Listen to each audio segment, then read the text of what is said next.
අපි පුංචි මිනි බ්ලොග් එකක් බලමුද? ඉතින් අද ලස්සනට ඉර පායලා තියෙන දවසක්. ඊයේ දවසම වැස්සට අද ඉර එළිය වැටිලා පරිසරයම හරි ලස්සනයි.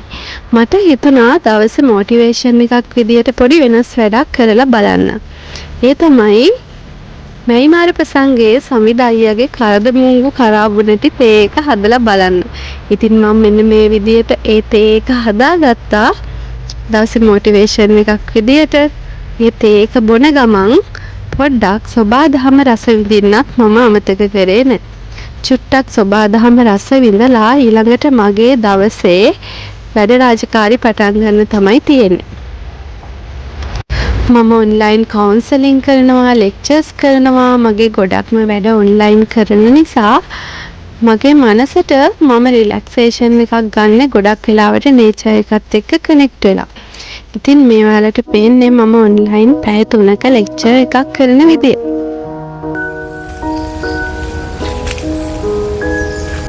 අපේ ජීවිතෙත් හරියට විවිධ රසකාරක එකතු කරපු තේ එකක් වගේ නේද?